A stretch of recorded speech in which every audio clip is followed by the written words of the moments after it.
ঢাকা বরিশাল মহাসড়কের গুরুত্বপূর্ণ এই সেতুটি এখন ঝুলন্ত অবস্থায়। সেতুর নিচে 3টি গার্ডারের মধ্যে 2টি গার্ডারই দেখা দিয়েছে বড় ফাটল। সেই ফাটল ঠেকাতে নিচে ফেলা হয়েছে বালুর বস্তা, যা এখন সেতুর একমাত্র ভরসা।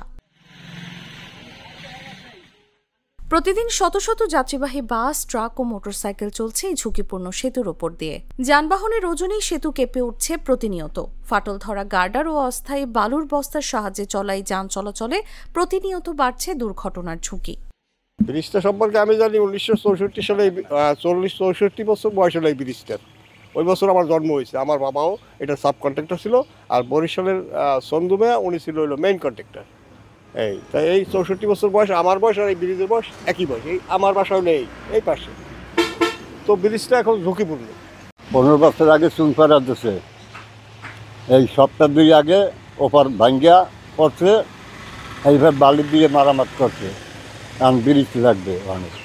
ঝুঁকি কমাতে সেতুর 2 প্রান্তে গতিরোধক বসানো হয়েছে এবং ঝুঁকিপূর্ণ সেতু ঘোষণা দিয়ে বোর্ড টানানো হয়েছে।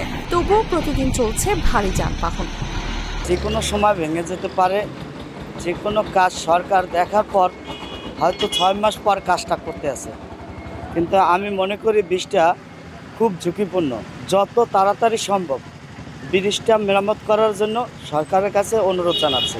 সরকারের কাছে আবেদন, যদি তাড়াতাড়ি ব্রিজটা নতুন করে করা হয় তাহলে মনে করেন দক্ষিণবঙ্গের উন্নতি হইবে। আর যদি দক্ষিণবঙ্গের যদি এই ব্রিজটা ভেঙে পড়ে তা দক্ষিণবঙ্গে আমাকেও অবনতি হইবে।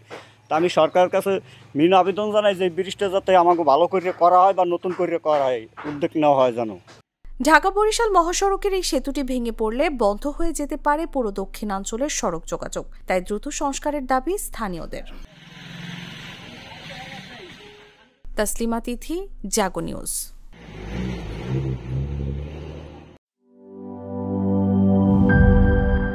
বান্ডেল থাকলে প্রতি সেনমানিতে টাকা বাঁচবে। বিকাশ সেনমানি বান্ডেল কিনে জিতুন প্রতি লেনদেনে।